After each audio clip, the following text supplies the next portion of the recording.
So since the AE to blend wasn't giving me a perfect track, I figured I'd try tracking in Blender, but that really wasn't working out.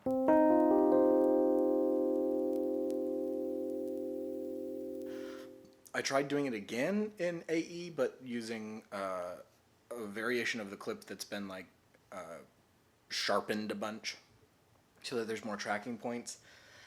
And that still gave me a not perfect track. In After Effects, it gave me a much better track than the first one, but in Blender, it's still not correct. So I'm not certain what the problem is going from After Effects to Blender with that tracking information, but in After Effects, there's a ground plane that I've put in there that just, it works. It sits there and it stays in the right place. In Blender, it's a little bit off. Everything moves just a little bit off from the actual movement, and the ground is like slanted at a weird angle. So I'm not entirely sure what to do.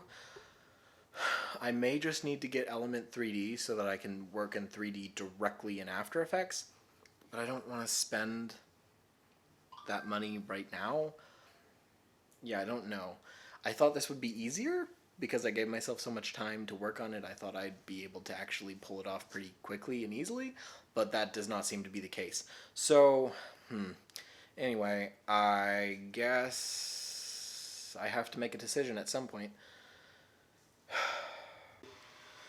Okay, so I'm going to focus on just getting the podcast done this week because I'm pretty certain that to save this tracking, I either need to retake the video and be smoother and retrack it, or use Element 3D, which I don't have and don't want to pay for at the moment. I'll get that in the future, but not this week. So I'm going to focus on the podcast this week, and then next week I'm going to go take a static video and not do any tracking, because I think the shot with the robot will still look cool even if it's not moving. I know that kind of defeats the purpose of giving myself an entire week to do tracking, but it did help me come up with an idea for a shot that I think will look good once it's done. So I think it'll come out nice, and hopefully I can get a different tracking shot next time. I am also printing little guards for my brother's Roomba, because it has cliff sensors that go off whenever it hits a dark spot in the carpet. So you have to cover them, but somebody made this 3D model and he sent it to me and asked me to print it. So I'm printing two.